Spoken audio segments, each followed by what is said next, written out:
तो चलिए मुद्दा आज बात होने वाली है नाहरगढ़ किले में लाश का सच क्या है। यह हत्या है या फिर खुदकुशी? पद्मावती के विरोध से इसका कोई कनेक्शन है भी या नहीं, इसी पर आज चर्चा करने की कोशिश हम करेंगे। इस पर हम आपको मेहमानों से भी बात करेंगे, पूरा पैनल हमारे साथ जुड़ा हुआ है। आगे आपका परिचय भी उनसे हम करवाएंगे, लेकिन उससे पहले आपको रिपोर्ट दिखाते हैं।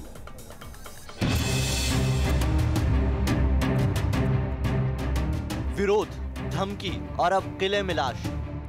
जयपुर के नाहरगढ़ किले की दीवार से जब एक लाश लटकी मिली तो हड़कंप मच गया। किले में मिली लाश का राज क्या है? यह हत्या है या फिर आत्महत्या? क्या इस लाश का फिल्म पद्मावती के विरोध से कोई कनेक्शन है? ये तमाम सवाल उठ तो रहे हैं, लेकिन इनका कोई मुकम्मल जवाब किसी के पास नहीं है। पहाड़ियों के एक बुर्ज से शहर की तरफ देखते हुए डेड बॉडी लटके हुए की सूचना मिली थी। उस पर संबंधित पुलिस अधिकारी और एफएसएल की टीम को हमने मौके पर भिजवा दिया था। मौके का हमने मुआयना कर लिया है। लाश के पास पत्थरों पर काले अक्षरों से धमकी भरे कुछ लफ्जों ने जांच टीम की चुनौती बढ़ा दी है। लाश के पास पत्थरों पर कोयले से इबारत लिखी है, पद्मावती का विरोध करने वालों, हम सिर्फ पुतले नहीं जलाते। इन धमकियों का क्या मतलब है? पुलिस पूरे मामले की तफ्तीश कर रही है। दीवारों पर जगह जगह इबारत लिखी हुई है जिसको कनेक्ट किया गया है पद्मावती उससे भी। अब इसके बारे में हम तहकीकात करेंगे, किसकी हैंडराइटिंग है, किसने लिखा है, क्यों लिखा है। पुलिस के मुताबिक मृतक व्यक्ति की पहचान चेतन सैनी के तौर पर हुई है। चेतन सैनी की उम्र करीब 40 साल बताई जा रही है। चेतन ज्वेलरी का काम करता था। गुरुवार दोपहर को एक घर से निकला था और शाम को चेतन की आखिरी बार पत्नी से बातचीत हुई थी। पुलिस के लिए चिंता का सबब पत्थर पर लिखी इबारतें हैं। एक जगह पर चेतन तांत्रिक भी लिखा हुआ है। मृतक का नाम चेतन सैनी है और जो पद्मावती खलाउद्दीन का जो चैप्टर आता है उसमें चेतन राघव का भी नाम आता है। और चेतन राघव वही है जिसने पद्मावती और खलाउद्दीन के बीच मतभेद पैदा किया और ये इतना बड़ा इतिहास का तांडव हुआ। और इसको जोड़कर देखा जाए, चूंकि इस व्यक्ति का नाम भी चेतन सैनी है और जो कैरेक्टर आता है वो भी चेतन राघव है, और इन तमाम तथ्यों को जोड़ते हुए साफ साफ यहाँ लिखा गया है कि हम पुतले जलाते नहीं हैं, सब लटकाते हैं। कहीं ना कहीं ये पूरा मामला बेहद गंभीर इसलिए हो गया कि तमाम जो यहाँ स्लोगन लिखे हुए हैं वो इस मामले को सांप्रदायिक जोड़ते हुए नजर आ रहे हैं। पत्थरों पर सांप्रदायिक टिप्पणियां भी की गई है। किले में लटकी लाश का सच जानने के लिए पुलिस हर एंगल से मामले की जांच कर रही है। वीडियो जर्नलिस्ट महेश शर्मा के साथ लाल सिंह फौजदार, न्यूज नेशन, जयपुर। तो आज इसी पर बहस होगी और हमारे साथ खास मेहमान के तौर पर ex DGP UP Vikram Singh ji जुड़ गए हैं और साथ ही वेद प्रताप वैदिक वरिष्ठ पत्रकार हैं, वो भी हमारे साथ गुरुग्राम से जुड़ गए हैं। और वेद प्रताप वैदिक जी वो हैं जिन्होंने इस फिल्म को भी देखा है जिस पर इतना पूरा बवंडर मचा हुआ है। बिल्कुल, लेकिन सबसे पहला सवाल मेरा विक्रम सिंह से होगा। सर, मैं आपसे समझना चाह रही हूँ इस पूरे मामले को हम किस तरह से देखें? इस मामले को आप एक शरारती तत्वों की गई एक घृणित कार्रवाई के रूप में देखें, क्योंकि जो स्लोगन्स लिखे हैं उससे सांप्रदायिकता फैलाने का एक कुत्सित प्रयास किया गया है। पुलिस का काम है पहले कॉज ऑफ डेथ देखें, इंजरीज को देखें और उसकी आइडेंटिटी और उसके आधार पर मृतक के पूरे बैकग्राउंड को खंगालें और ये देखें किन परिस्थितियों में ये कृत्य हुआ है। हत्या, आत्महत्या, ये पता लगाना 24 घंटे के अंदर बहुत ही आसान है, पता लगाया जा सकता है। जिन लोगों ने ये इबारत लिखी है जाहिर उनके पास समय काफी था और उस समय में उन्होंने उसको ये सब इबारतें लिखी हैं जिससे कि सांप्रदायिक, इसे सोचा समझा माना जाए। सोचा समझा एक षड्यंत्र है, क्योंकि किसी की अगर हत्या है, आत्महत्या है, लाश को ले जाके टांग करके लिखना, ये पूरे एक आपको घटनाक्रम में और अपराधी की मानसिकता को दिखाता है। चलिए, और इस आपराधिक मानसिकता को अनावरण करना आवश्यक है। वेद प्रताप वैदिक जी भी जुड़े हुए हैं हमारे साथ। वैदिक जी, अब ये पूरा बवाल देख रहे हैं आप, कितने खूनी अंजाम तक पहुंचता दिखाई दे रहा है। एक विरोध शुरू होता है, उस विरोध के अंदर पहले धमकियां दी जाती है, नाक कान गला सब काटने की बात कही जाती है, इनाम घोषित कर दिया जाता है और अब इस तरीके से ये पूरा विवाद आगे बढ़ता जा रहा है। हाँ, ये बहुत दुखद है और ये विवाद अफवाहों के कारण बढ़ रहा है, सच्चाई के कारण नहीं बढ़ रहा है। अगर फिल्म में वो सब आपत्तिजनक बातें होती जिनकी की आशंका दिखाई जा रही है तो उसका डट के विरोध होना चाहिए। किसी भी बात का विरोध करने में कोई बुराई नहीं है, लेकिन विरोध हमेशा अहिंसक, मर्यादित, अनुशासित होना चाहिए। क्योंकि जब क्रोध में आदमी होता है तो बुद्धिनाश हो जाता है। आपको लगता नहीं कि यहाँ पर सरकार की भी कमी रही है? जब वो धमकियां दी जा रही थी, अगर तभी लगाम लगाई जाती तो शायद बात इतनी आगे नहीं बढ़ती। हाँ, ये आप ठीक कह रहे हैं, ये हो सकता था, लेकिन सरकार क्या करे जब अफवाहें फैल रही हैं और सरकार तो जनता की नौकर होती है, जनता के चुने हुए प्रतिनिधि होते हैं। नहीं, वो जनता पे लगाम लगाएंगे, उससे पहले जनता उन पे लगाम लगाएगी। कई राज्य सरकारें ऐसी हैं, चाहे मध्य प्रदेश हो, राजस्थान हो, पंजाब हो, उनके मुख्यमंत्रियों ने साफ तौर पर आकर ऐसे समय में जब एक फिल्म को लेकर इतना बवंडर पूरे देश में मचा हुआ है, उन्होंने बैन कर दिया फिल्म को। लेकिन क्या इसका कोई और तरीका हो सकता था? हम अपना सकते थे, एक फिल्म की ही बात थी, कहां तक इसका विरोध आ गया आप देखिए। देखिए, उन्होंने इस पर पूर्ण प्रतिबंध नहीं लगाया है। हाँ। उनका कहना जरा हमको बारीकी से समझना चाहिए। मुख्यमंत्रियों ने ये कहा है कि फिल्म को सेंसर बोर्ड ठीक से जो भी सुधार आवश्यक हो वो करे, उसके बाद ही उसको दिखाया जाए, तब तक हम नहीं दिखाएंगे।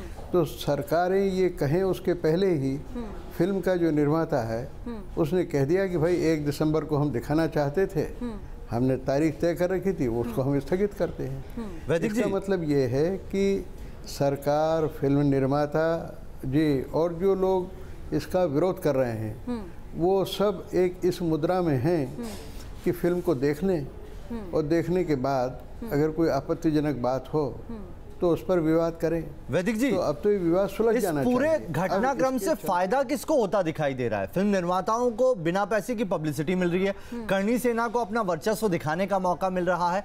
नुकसान अगर देखा जाए तो आम जनता को हो रहा है, वो शख्स जिसकी जान गई उसका हो रहा है, उसके परिवार का हो रहा है। आपने बहुत बढ़िया ढंग से सारी बात कह दी, बिल्कुल मेरे दिल की बात कही है आपने। ये अभी मैं 20 टेलीविज़न चैनल डिबेट्स में बैठा हूँ, किसी एंकर ने इतने बढ़िया बात नहीं कही जितनी आपने कही है। मैं आपको बधाई देता हूँ इस बात के लिए। मुझे भी इस बात का बड़ा दुख है कि देश का नुकसान हो रहा है, गरीब लोगों का नुकसान हो रहा है, और नुकसान हो रहा है वो तो हो ही रहा है। आप सोचिए, इस अफवाह के फैलने से देश के हज़ारों लाखों राजपूत परिवारों को कितनी परेशानी हो रही है। अरे उनसे अगर प्रेम करते हो तो इस अफवाह को बंद करो ना भाई। इस अफवाह को चलाते रहने से देश का क्या लाभ है, राजपूतों का क्या लाभ है? उन बेचारों का नुकसान हो रहा है। जो गरीब गांवों में रहते हैं वो परेशान हो रहे हैं कि पद्मिनी, जिसको हम देवी मानते हैं, माता मानते हैं। सर, आपके पास वापस आएंगे, लेकिन सुखदेव सिंह भी हमारे साथ जुड़ गए हैं, राजपूत करणी सेना के राष्ट्रीय अध्यक्ष हैं। सुखदेव जी, ये जो आपने विरोध शुरू किया था, देखिए कहां तक ले आया इस विरोध को, क्या हाल बन गया है। मतलब समझ ही नहीं आता कि अब किस तरह से ऐसा कुछ किया जाए जिससे विरोध थम जाए।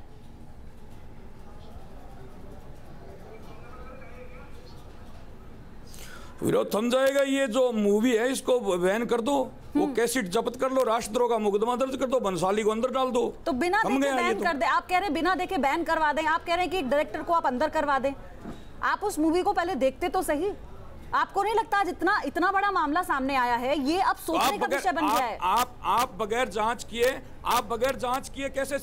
चलिए सुखदेव जी, आप सबसे पहले जो आज नाहरगढ़ में लाश मिली है, जो पूरा घटनाक्रम हुआ है, उस पर अपनी टिप्पणी दीजिए। आप जो विरोध प्रदर्शन कर रहे थे वो इस तरीके से जा रहा है अब आगे।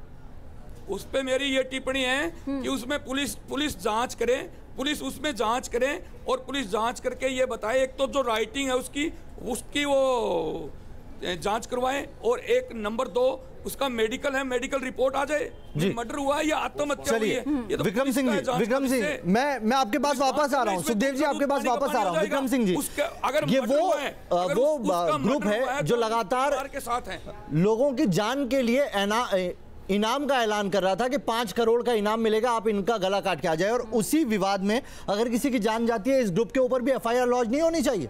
FIR तो पहले लॉन्च होना चाहिए। धारा 153A IPC के अंतर्गत धमकी देना, 504, 506 के अंतर्गत शासन, प्रशासन और पुलिस की क्या मजबूरी थी कि उन्होंने मुकदमा नहीं लिखा। मेरठ में इसके पहले एक साहब ने 50 करोड़ की इनाम की घोषणा की थी, मुकदमा लिखा गया, उनको जमानत कराने, जमानत नहीं कराते तो जेल जाते।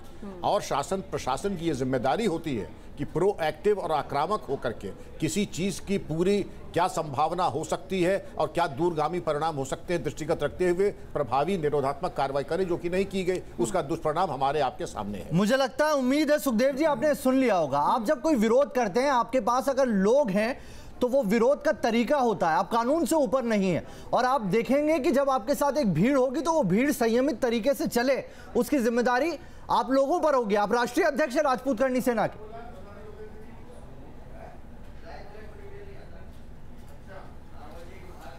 हाँ तो हम जिम्मेवारी ले रहे हैं ना। पिछली 1.5 साल से हम कर ही क्या रहे हैं?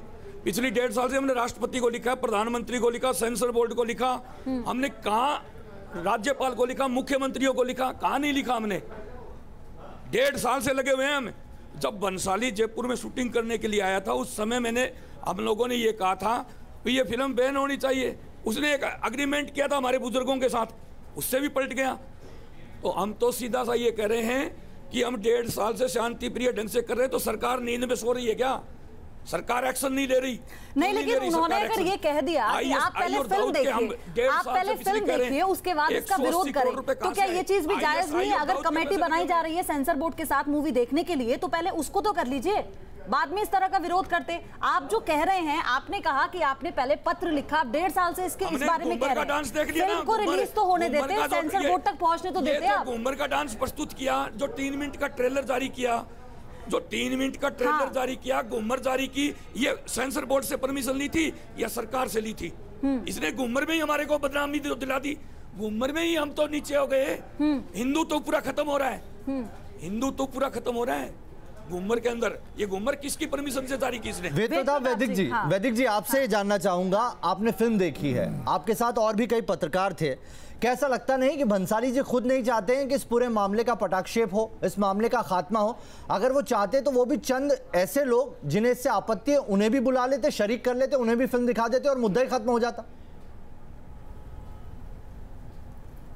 हाँ, मैं तो यही सोचता हूँ कि ये जो राजपूत भाई इतने उत्तेजित हैं, अगर ये फिल्म देखेंगे तो ये मेरे ख्याल से मुझसे भी अधिक संतुष्ट हो जाएंगे, बहुत प्रसन्न हो जाएंगे। और सांच को आँच क्या है, ज़रूर दिखाना चाहिए। और मानो उसमें कोई आपत्तिजनक बातें हैं, अरे तो भाई दिखाने से तुमको फ़ायदा होगा। वो आपत्तिजनक बातों पर वो उंगली रखेंगे, उनको तुम हटा दो, तो हमारी फिल्म और अधिक लोकप्रिय हो जाएगी। यही राजपूत लोग। सर मैं ये भी समझना चाह रही थी, अभी जैसा कि कह रहे थे कि फिल्म को बैन कर दे, भंसाली को जेल में डाल दे। आपने चूंकि फिल्म देखी है, जिस तरह से एक नारी को पोर्ट्रे किया गया है पद्मावती के रूप में, इससे पहले शायद हमने कभी देखा भी नहीं था। एक महिला को आप एक पद्मावती के रूप में पोर्ट्रे करते हैं और उसके ऊपर फिल्म बनाई जाती है। किस तरह से आपने फिल्म में महसूस किया कि किसी भी तरह से महिला का अपमान हो रहा है उसमें, फिर चाहे पोशाक को लेकर हो, फिर चाहे और भी जो स्टोरी लाइन है उसे लेकर हो? क्योंकि अभद्र टिप्पणियां की गई हैं महिला पर, ये लगा विरोध के नाम पर। नहीं, वो बिना देखे तो आदमी, देखिए बिना देखे आदमी कुछ भी बोल सकता है, अंदाज के आधार पर कुछ भी कहा जा सकता है। लेकिन अगर आप देखें तो बहुत भव्यता है, बहुत दिव्यता है, बड़ी मर्यादा है। और सबसे बड़ी बात कि मैं तो खुद, मेरा परिवार राजस्थान से निकला है और हम श्याम जी की खाटू के हैं। आप देखें कि हमारे बचपन में आज से 70 साल पहले हमारी दादी और हमारी माँ हमको पद्मिनी जी के बारे में ऐसे ऐसी कहानियाँ सुनाती थी कि रोंगटे खड़े हो जाते जी। लेकिन हमको वो कभी नहीं बताया उन लोगों ने कि पद्मावती जी इतनी बुद्धिमान थी, वेद प्रताप वैदिक जी इतनी तेजस्विनी थी। वक्त की कमी है, एक आखिरी सवाल आपसे, आखिरी सवाल ये कि ये फिल्म तो स्क्रिप्टेड है, लेकिन अब ये पूरा घटनाक्रम दिखाई दे रहा है, क्या ये भी स्क्रिप्टेड है? इसके पीछे भी किसी का दिमाग चल रहा है?